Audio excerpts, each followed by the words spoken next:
Hello, hello, happy Thursday, right? That's what this is. I'm just gonna wait for Karissa to join us and to hop on so that we can begin our conversation around how to talk to your kids about coronavirus. So, hello, okay, perfect. Let me see.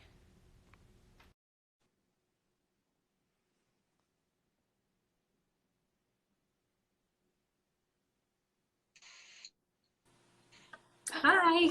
Hello, how's it Back going? this up. I didn't realize how close it was. Sorry. Hello. Hello. I know, I'm like, oh, I'm now much closer than It's still so close. My goodness. Hold on. Might be a little better now. What, you don't want us to see your pores? Not really. Not really, you're good? Not quite. Not so much. How are you? I'm doing okay. I'm Yeah. just, making it through each day. How about you? We're all right. We're doing all right. I think that's like, when I talk to people, I'm like, how you doing? And it's like oscillating between I'm doing great and I'm freaking out. So I think like right now I'm kind of I'm feeling pretty good. So I'm excited for this and to kind of chat because I know there are a lot of people who are curious about how to have conversations with kids because we've never had this before, right? We've never really had any experience like this, especially with the young ones. They weren't alive for some other things that have maybe happened. And so we're just kind of learning together, I think, how to have those conversations. And so I guess we can just start with like some introductions and kind of share like where we're coming from. And that way anybody who is watching, has that as the, oh, okay, that's why I'm listening to these people. So, So hi everybody, I am Taryn, and I am a former school counselor turned stay-at-home mom slash online health and fitness coach slash mindset mentor for women.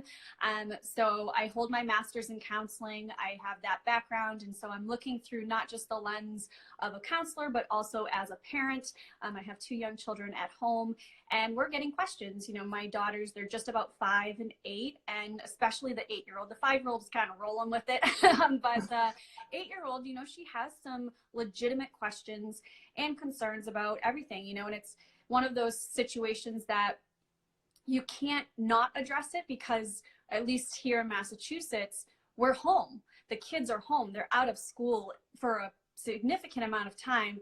And so those questions are going to come up. And so that's kind of my background and where I'm coming from. So to kind of give you an idea. And then here is Miss Karissa. Hi, everyone. My name's Karyssa Bendiksen. I'm a full-time school-based therapist with my LCSW here in Massachusetts. So I'm viewing this from the lens of a school social worker, primarily working with elementary age students. So I firsthand have seen how much this has affected children from kindergarten all the way up until 5th grade. I also do see some middle to high schoolers outside of the elementary school as well. But I've been in contact with a lot of parents, specifically, kind of like Taryn said, just being unclear and unsure of how to explain this to their kids. How much should they explain? How little should they explain? I think what they mainly want to do is just keep their children calm and help them feel safe. But I think sometimes when you shelter the kids away from learning about what's going on, it causes more anxiety. They're unsure. And then if the parents, I specifically had one girl in middle school, and her mom kept doing the, honey, it's fine, it's fine. You have nothing to worry about, it's fine. And she comes in session and she's like, there is so much to worry about. Has she not been watching the news? And like, I think parents sometimes just see it as their kids, like they assume that they're doing okay, when in reality, they have lots of questions and now they don't feel comfortable going to their parents to ask them questions because they keep brushing everything off. So I can share some insight around how I address it in my therapy sessions, and then some also kid-friendly language to use with kids. So you're not kind of talking to them like you're a news broadcaster. It's more in a way that they can understand and relate and feel comfortable asking the questions. So we also want to leave this open to discussion. So if anyone has anything they'd like to contribute, or if you have questions you can ask, I think we kind of want to just use this video as an open discussion while we can share some tips and strategies too. Yeah. Perfect. Yeah, so like Karissa said, if you do have questions, if you want to kind of drop those in the comments, if you have questions like how do you help yourself, how do you help your kids, or I know because of Karissa and what she does, she has a lot of people on her followers list who are actually in the field as social workers too. So like she said, if there's something that you can add to this through, you know, if you have that background, please do so. We want this to be a resource for people as they navigate this whole process. So I'm going to kind of start with I don't know, kind of talking to the parents or talking to the adults who have children in their lives, and the importance of a couple of things. The first thing I want to talk about is the importance of self-care and putting the oxygen mask on first. Because I think what happens is, you know, for a lot of parents is we are also dealing with a lot of emotions around all of this. There's a lot of uncertainty for many of us. This is like one of those moments in time and history that we'll never forget. And it can be very scary. There can be a lot of fear around it. And so managing our own selves, never mind the kids in our lives, is of the utmost importance, right? And so how do we do that? You know, so here I want to share like some tools with you. And again, if other people have ideas, please share that as well. And Karissa, please feel free to hop in. This doesn't have to be like, here's all these things, you know, like we don't have to put like our, you know, our nerd alerts like we want to.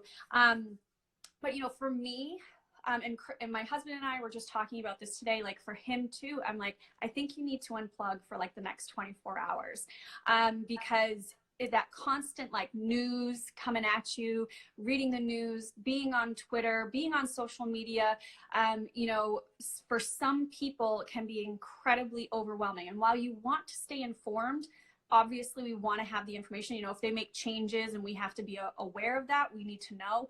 But to be going down the rabbit hole, to be reading every single story there is, to be checking your phone multiple times on the hour, you're setting yourself up for that stress response, right? That's going to come up for you. You're going to get into that fight or flight mode, and it's going to be a constant.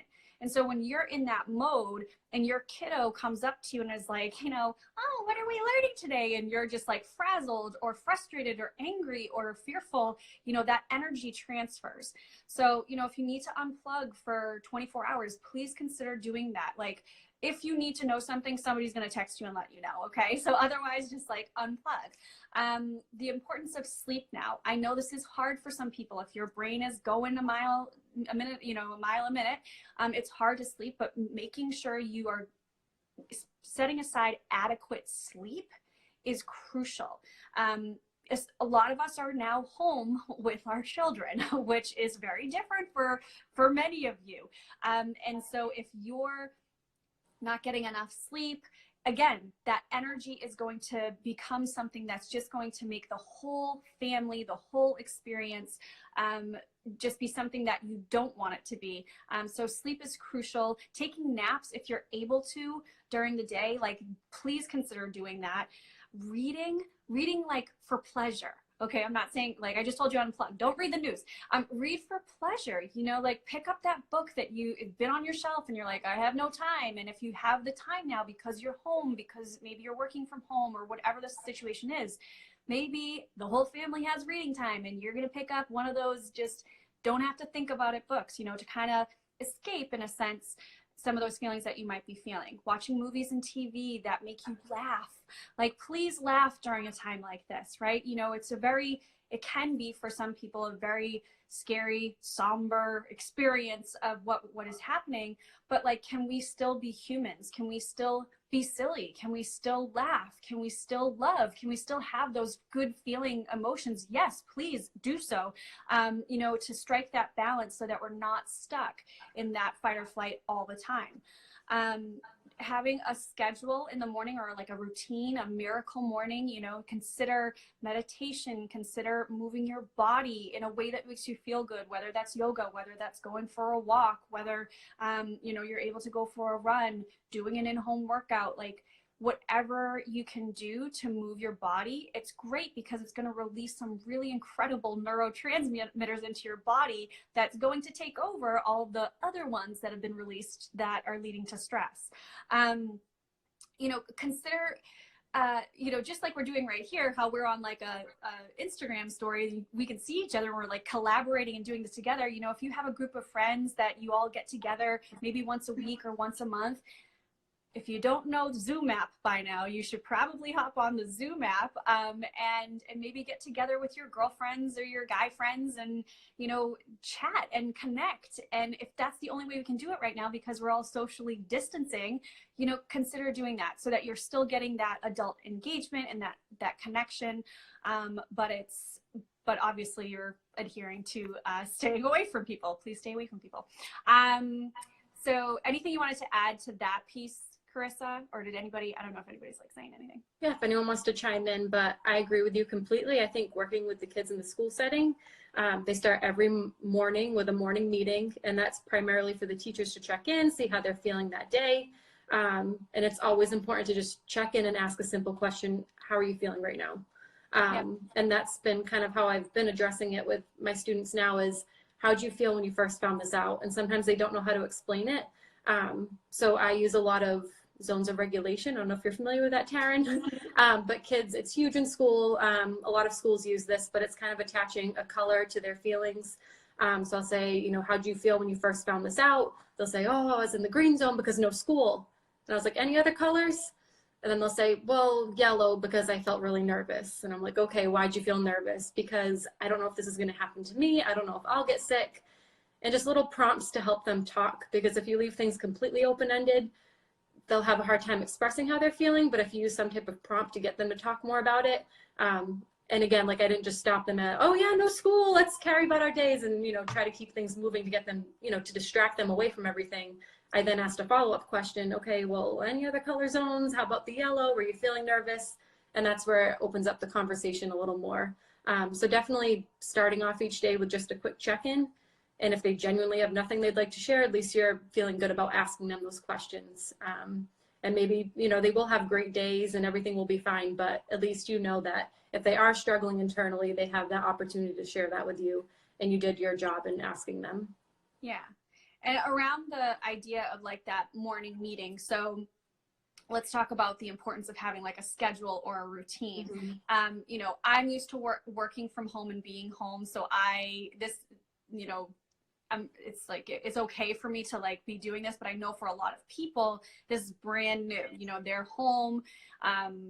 It's very different. And there's this expectation that the kids should be kind of doing something, you know, like we don't have to be perfect. We don't have to be teaching them things, right? But there has to be some sort of routine that's happening or structure that's happening for our kids and for us, so that we don't like go bananas, right? So, and the thing about humans, and not just children, the thing about humans is that we thrive when we know what to expect. And in a time of uncertainty, in a time we don't know, you know, right now in Massachusetts, we're home for 3 weeks, but we don't know in 3 weeks if they're like, just get 3 more weeks, you know, we don't know what's going to happen. And so when there's that uncertainty, we control the controllable, right? And for some people, that's going out and buying toilet paper. I'm not recommending that. But for other people, it's going to be creating a structure in the home that revolves around a schedule and a routine. So like that morning meeting, that's something that we're doing first thing when we start our day. Well, you know, they have their breakfast, they kind of get together. I make them get dressed. We get dressed for the day. This is very important. There's like these little simple things that you don't think have an impact, but having worked from home forever, it's important to get dressed for the day, you know, and whatever that looks like for you, taking a shower, you know, putting some makeup on, doing your hair, using the Revlon brush air dryer. That's amazing. You know, like doing those things and getting dressed for the day. Same thing for the kids, get them dressed, you know, have them treat it just like a regular school day. And then we scoot into our morning meeting. And then we have our schedule, which includes a lot of playing and active time outside when it's not raining. And, you know, the learning blocks are very smart. You know, we're baking if we can, but it's like, let's keep this low key. I don't want, you know, parents should not feel stressed about this experience. You know, they're going to feel stressed, but they shouldn't have additional stress. And I think one way to combat that is to have a set daily schedule, a daily routine, so that you know what to expect as the parent, but your children also know what to expect. And it helps them regulate their emotions truthfully. And it just makes it for such an easier time, I think, when you're all going to be home together and really don't know what to do. This is just one way, you know? So.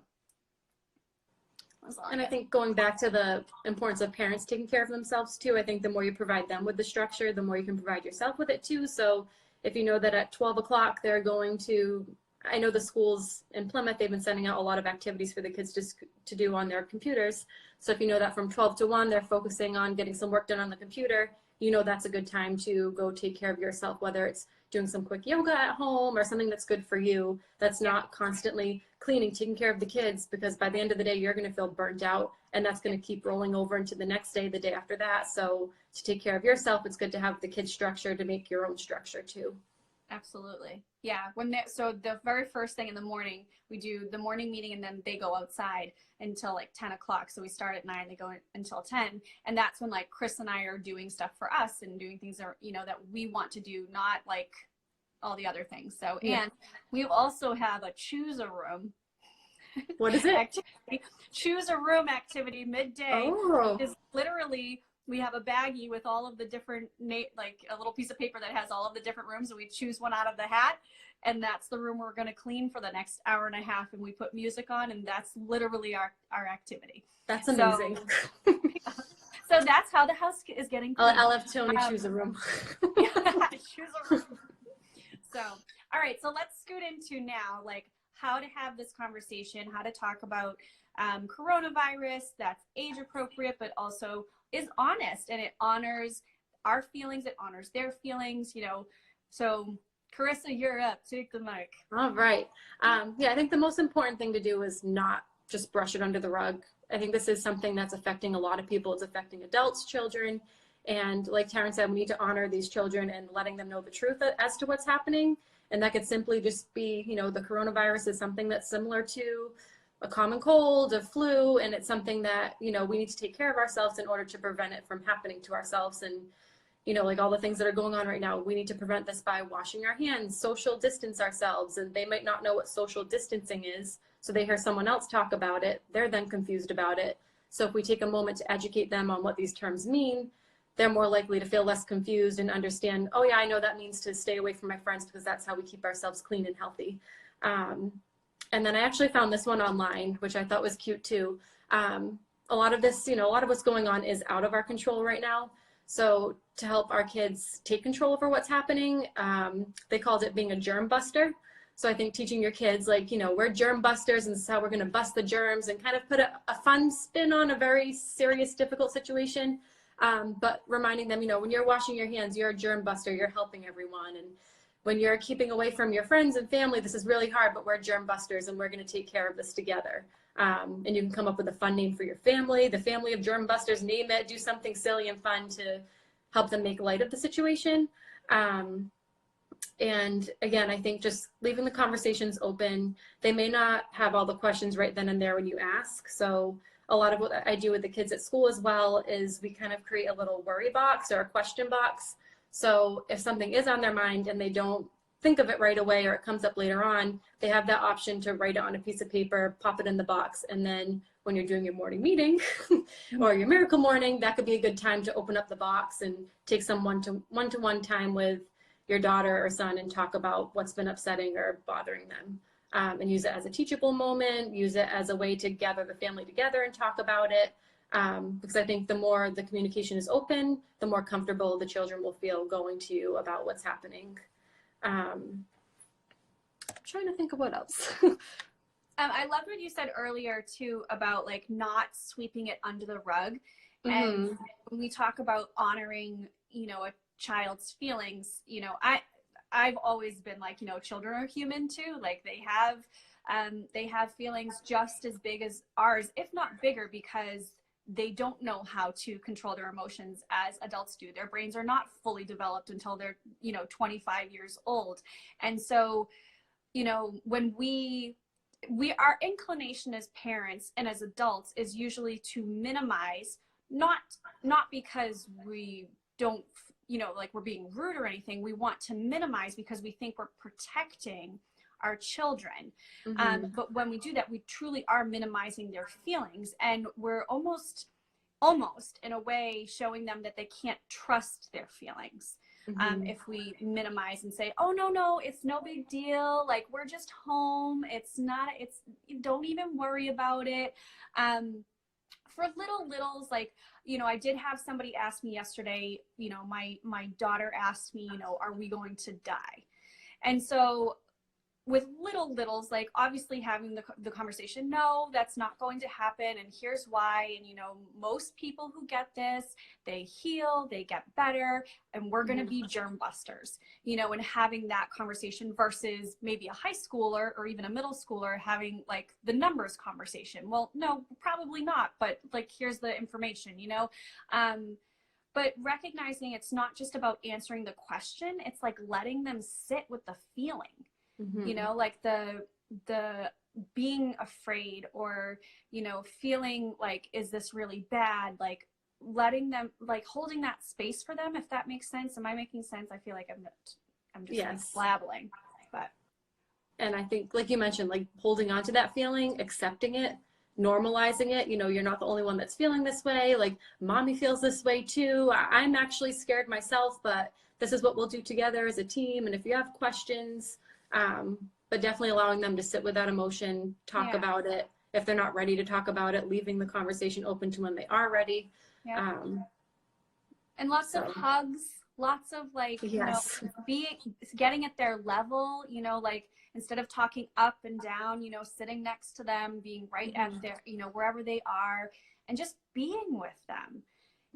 And when they're feeling uncertain, like, for a lot of kids, not every kid, but for a lot of kids, like, their certainty in their life is their parents' love, right? So like, provide that, and just, do that as much as possible. And for some kids, they'll be a little bit more needy than others, and that's fine. And I say needy in like a totally loving way, not like needy. I don't know. I didn't even notice. Have we had any like questions? I think some have popped up actually. A 2-year-old and 5-year-old, pretty used to staying home. Yeah. So far, they don't even know what's going on. Should I continue keeping them out of the loop? Karissa, your thoughts on that? 2 and 5-year-old, pretty used to staying home. So far, they don't even know what's going on. I think if you're maybe not the 2-year-old, but the 5-year-old, I don't know how much exposure they have to kids outside of the home currently, whether it's a phone call or anything. But I think if there's the possibility of them finding out about what's going on, it's better for them to hear it from you first. And you can keep it gentle. Just say, just so you know, there are a lot of kids that are staying home from school right now, and it's because, there's something called the coronavirus going on. And I think we're just all trying to keep inside our homes like we do every day, to keep us all safe and healthy, and this will pass. But I think, if there's a chance that they might hear it from someone else, it's probably, obviously not the 2-year-old, but if there's a chance the 5-year-old might hear it from someone else, it's best if they hear it from you first. Yeah. And I always like approach it like, as they ask questions, that's when I provide answers, and it's like as short as it needs to be, very succinct and very like to the point. So, but I love that, if there is a chance that they'll hear about it from somewhere, definitely, like, exactly how you said it, I think is perfect. Because that continues the trust with the parent and child too. If they found out that something's been going on for a month and they never knew about it, why did you never tell me? And then it just it's just a disaster. I'm trying to think if there's other questions I wrote down here. Christy said, great idea. Show them that we are germ buster task force, and it will all be okay. Make it so it shows that they have control over this. Okay, I have a question. So what about my child who usually gets support at school? How can I help them? Um, I think, again, like, look into all the resources you can. There's tons online, and if anyone needs extra resources, I can, Taryn, if it's someone that you invited into this video, I can share that with you that you can then share with them. But there are tons and tons of resources online of how to help your child with their emotions and feelings around this right now. Something quick and easy, as like I mentioned earlier, using the color zones, just using quick check-ins, because I think a lot of what the school typically does as far as, you know, a school psychologist or counselor is they do more of a check-in style. They might run some social skill groups, and they're constantly teaching the kids coping skills. So if you can familiarize yourself with some age-appropriate coping skills for kids and then practice it with them, model using it in front of them. So like Taryn said, showing your kids that you're taking care of yourself too. I think it's good to say, you know, I need to take my 3 deep breaths right now. Do you want to join in with me? And show that I'm feeling stressed right now, so mommy needs to take her 3 deep breaths, practice belly breathing together. Even on your phone, there's tons of apps on the phone that you can download that kids can use to help teach them coping skills and practice them too. So I think as far as managing their emotions through all of this, there's tons and tons of resources that I'd be happy to share too. And then I know schools have been sending out information on how kids can keep up academically as well with all of this going on. Yeah.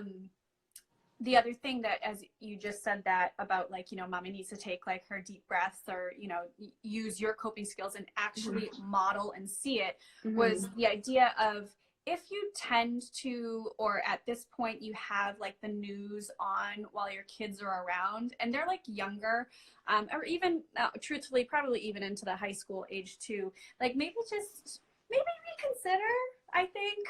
Put your headphones in if you have to.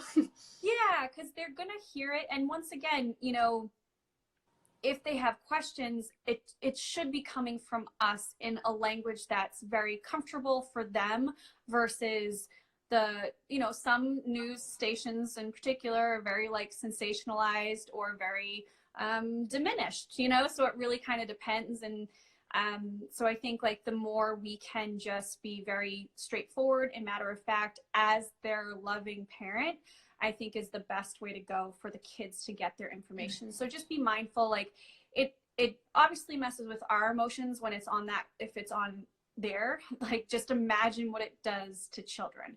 So maybe rethinking what you're doing, you know, what's on in the background for the kids, and yeah. The biggest challenge for me is my boys don't associate schoolwork as something we do from home, and they want to know why they have to do it, even in a smaller capacity.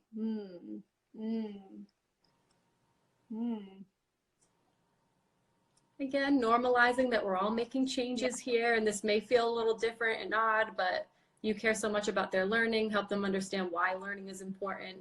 Because I think they're questioning, why are we even doing this? Like, we're not in school right now. Why should we have to learn?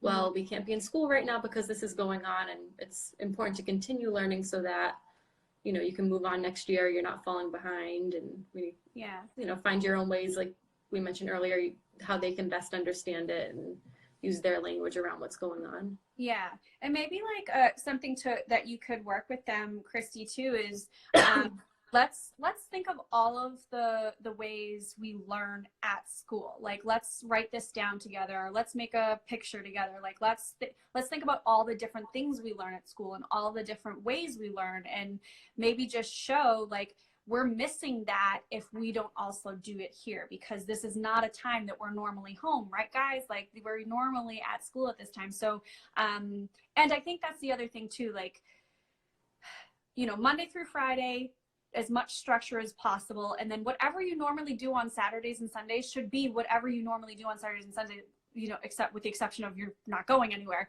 But, you know, like, not being so rigid even during the week, but also not being rigid on the weekends either.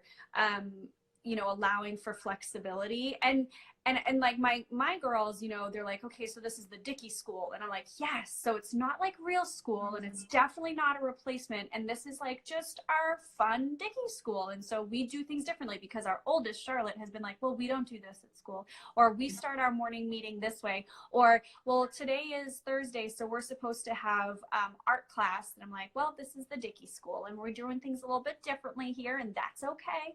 You know, everybody's doing what they can to kind of you know, get through. So, but we're all figuring this out together, and we're all just you know, throwing things up at the wall, hoping they stick, fingers crossed, you know.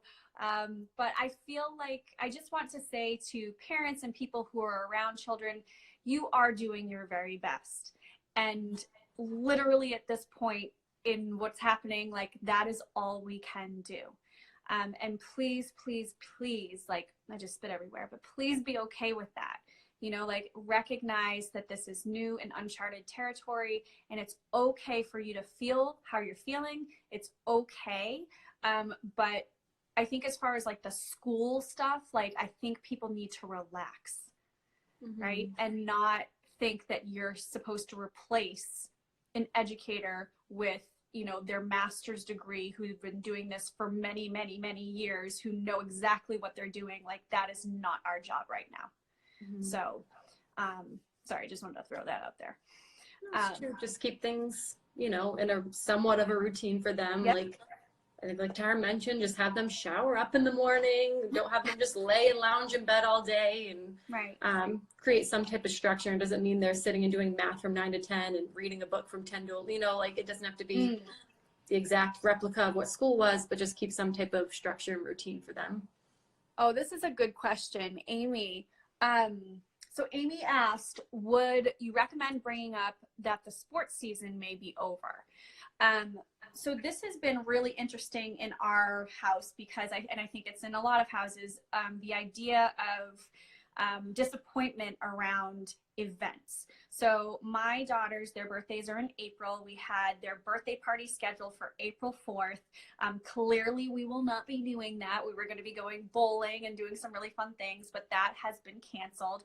We were supposed to go to Florida over April vacation. That has been canceled. So I think a lot of, you know, they do dance and a theater class, that's been canceled.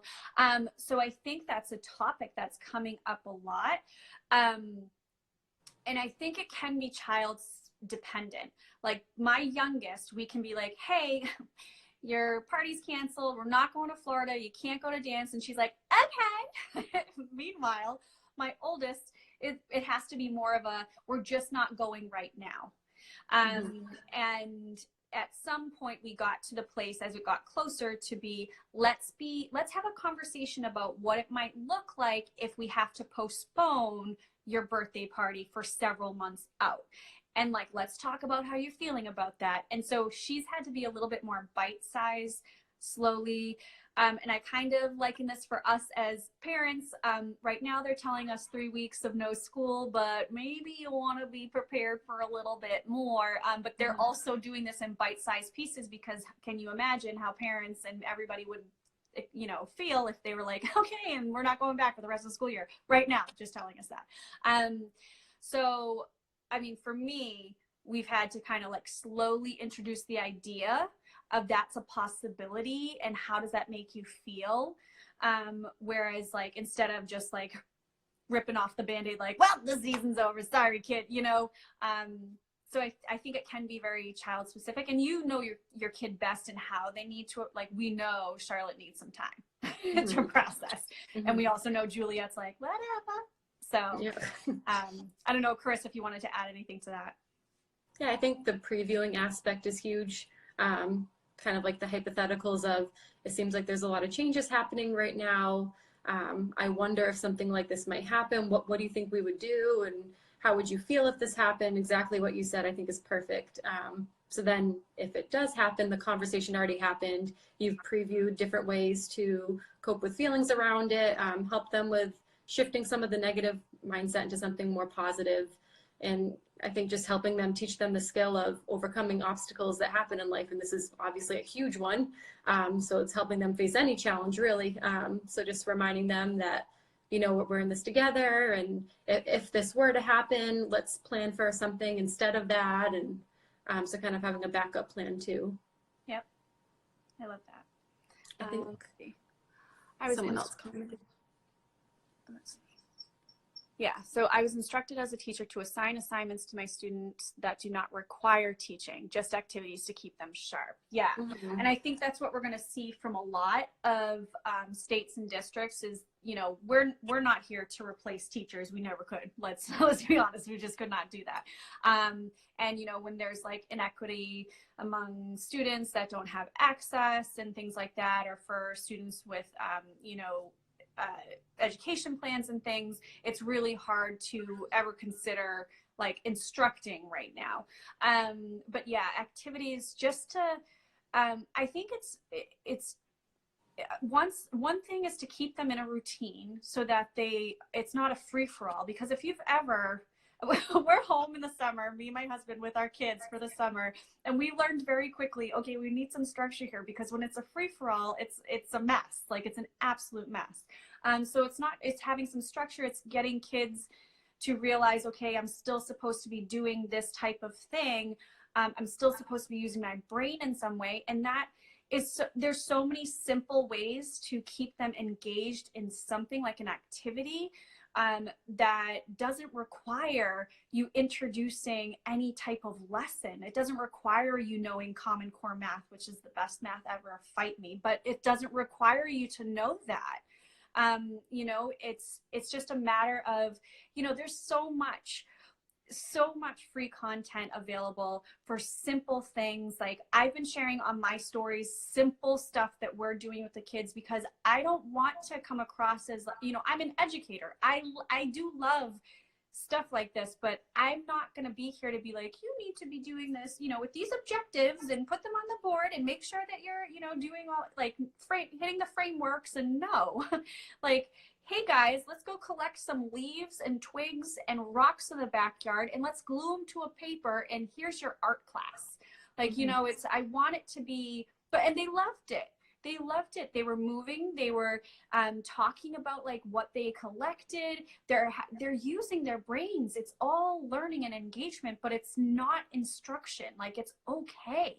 You know, like we have to be okay with our kids. We're putting a pause on, you know, reading, writing, math, social studies, science, for the most part of what they were actually learning in class.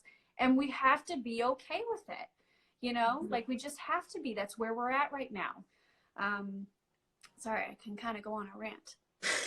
I think just creative ways to make, you know, shift the way that they're learning right now. It doesn't mean teaching them a whole new lesson. It's just, I don't know, putting them wear the teacher hat for a little bit, you wear the teacher hat, and make it fun and enjoyable for them, you know? Fun, enjoyable, playful, like, and not being, you know, like, this is a time where screen time is going to be thrown out the window. Like, you know, our kids, one of our, Juliet goes to another school for preschool, and they're sending awesome content to us.